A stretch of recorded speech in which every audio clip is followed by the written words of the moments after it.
Hola, buenas tardes. Mi nombre es Lucía Natales, soy investigadora docente del área Prácticas de Lectura, Escritura y Oralidad Académicas y Profesionales de la Universidad Nacional de General Sarmiento. En este breve video quiero trabajar con ustedes todo lo que concierne a la escritura de un texto a partir de distintas fuentes. Vamos a ver un poquito en qué consiste esta actividad. Esto de escribir textos a partir de la lectura de otros varios textos es una actividad muy frecuente en la vida universitaria.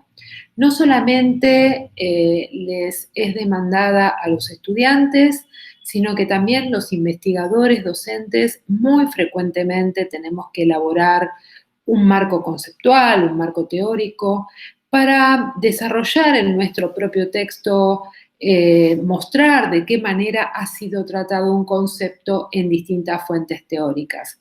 A veces también hacemos estados del arte, lo que implica revisar distintas investigaciones que abordan una misma problemática y mostrar qué resultados se ha encontrado en estas distintas investigaciones.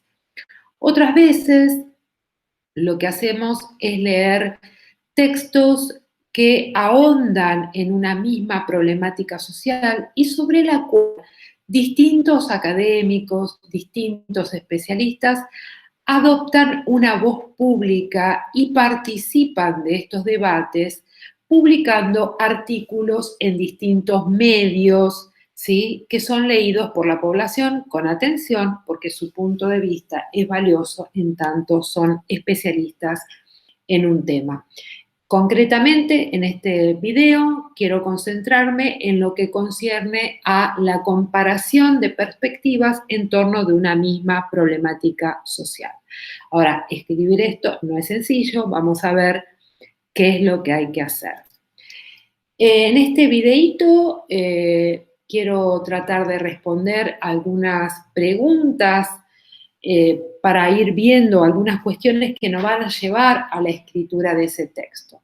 En primer lugar, vamos a ver cuáles son las actividades previas a la escritura del texto. ¿Qué tengo que hacer antes de empezar a escribir? De modo tal que luego la escritura sea eficiente, digamos.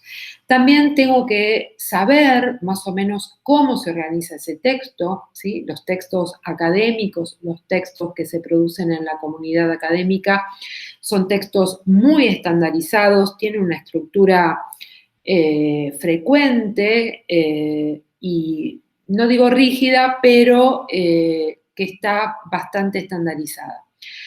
También es importante ver qué hay que poner en cada una de esas partes, qué función cumple cada una de las partes que conforma un texto académico y también, por supuesto, ver qué recursos aparecen en su textualización, es decir, qué tipo de recursos lingüísticos vamos a usar a la hora de redactar ese texto. Para elaborar este videíto me basé en uno de los capítulos del libro que es Bibliografía Obligatoria del Taller Inicial de Lectura y Escritura. Es uno de los capítulos del libro que compilaron Elena Valente y Mónica García, que se llama Las prácticas de lectura y escritura en la comunidad académica, que es el que ustedes usan. Vamos a ir viendo ahora cuáles son las actividades previas, ¿sí? Las actividades que tenemos que desarrollar antes de empezar a escribir. En primer lugar, si nosotros tuviéramos que escribir ese texto de manera autónoma, sin que un profesor nos dé la consigna, sin que un profesor nos dé un corpus de texto, yo tengo que identificar esa cuestión problemática, ¿sí?, darme cuenta de que se está debatiendo en torno de un tema, revisar distintas fuentes, distintos materiales periodísticos, recopilar algunos de ellos y conformar lo que podemos llamar un corpus representativo. ¿Qué significa esto? Conformar un conjunto de textos que dé cuenta de las distintas perspectivas que se adoptan en torno de esa cuestión problemática. Una vez que yo conformé ese corpus que ya está están bien seleccionadas las fuentes, voy a hacer una lectura crítica, ¿sí? Una lectura que va más allá de la superficie y tengo que ir tratando de reconocer distintos ejes, distintos temas que se van abordando en todos los textos que yo usé para conformar mi corpus. Una vez que yo identifico esos temas que se trabajan en gran parte de los textos que recopilé, tengo que empezar a sintetizar lo que allí se dice, ir viendo, hacer una cuestión así analítica, ir viendo qué es lo principal que se va diciendo en torno de esos ejes temáticos, y para ello viene muy bien organizar algún recurso gráfico que me permita sistematizar. Uno de esos recursos puede ser una tabla de doble entrada como la que tienen ahí en la imagen. Una tabla de doble entrada está conformada por columnas, ¿sí?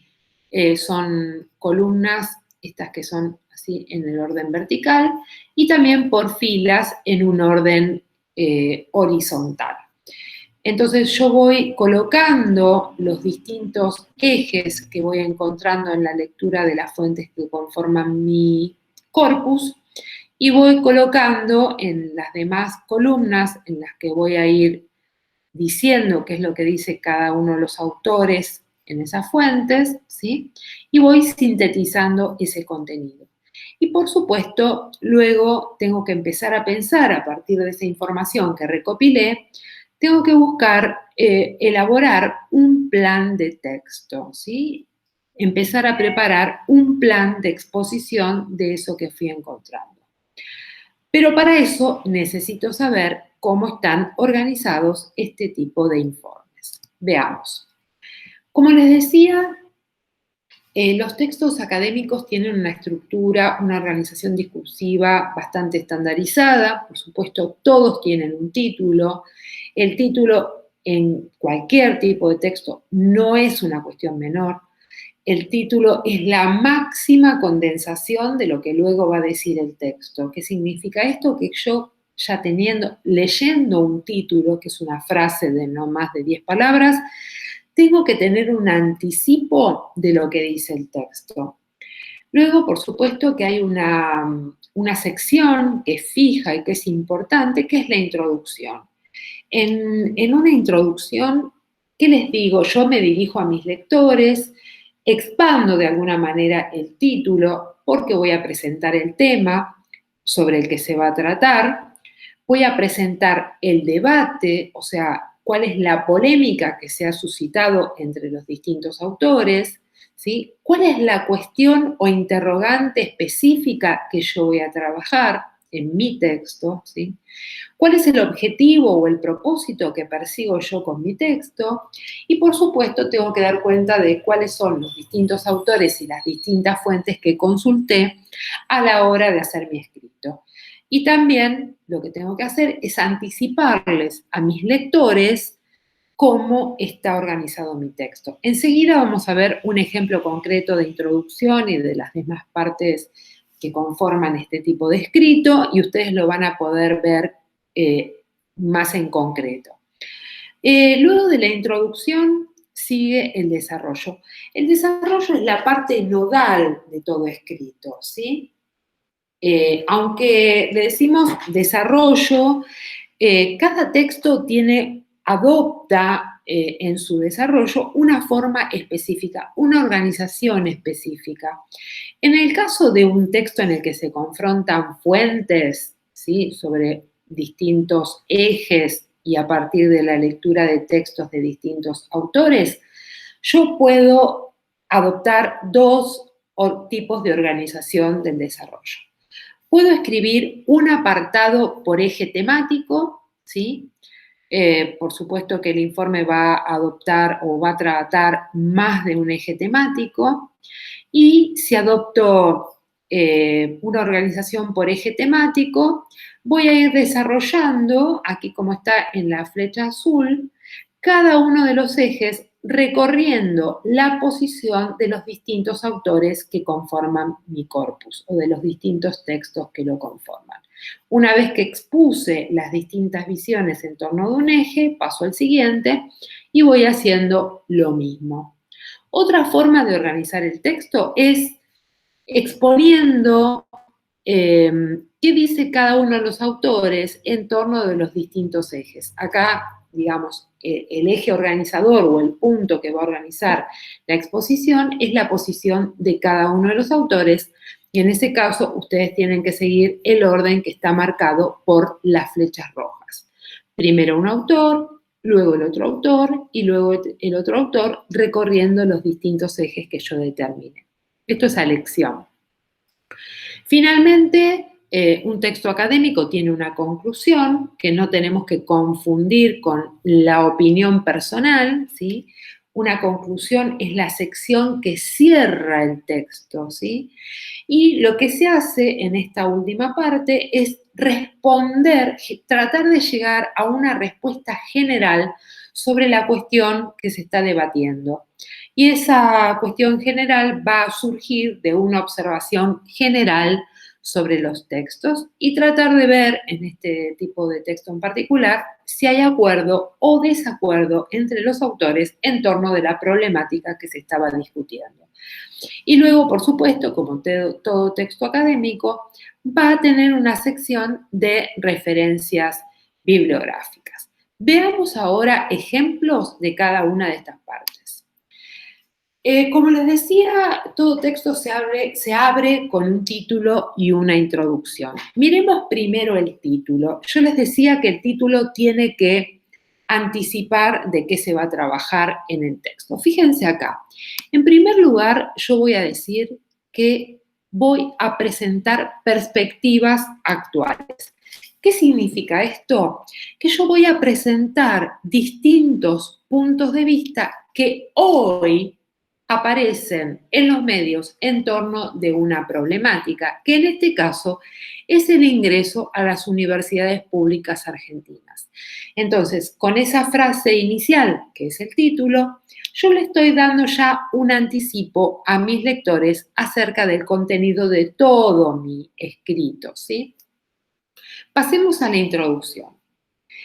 Fíjense, yo acá marqué en gris una zona del texto donde se cuenta o se expone, mejor dicho, cuál es la situación que dio origen al debate. En este caso se dice que en noviembre de 2015 se una ley que fijó la prohibición de todo tipo de arancelamiento de la universidad, de los estudios universitarios y también garantizaba o permitía el libre acceso a los estudios de nivel superior para todo aquel que quisiera comenzar a cursar en la universidad. Entonces, acá yo lo que estoy haciendo, lo que está haciendo el autor de este texto, mejor dicho, es sintetizarle a los lectores cuál es la situación concreta que despertó la polémica. Y una vez que la presenté, porque mi lector puede no conocerla o porque también la menciona esa situación lugar o le va a permitir al texto alcanzar coherencia, voy a pasar a la segunda parte que tiene que ver con mencionar, anticipar que esa medida despertó una fuerte polémica. Yo tengo que hacer alusión a la polémica, sobre todo porque luego voy a presentarla.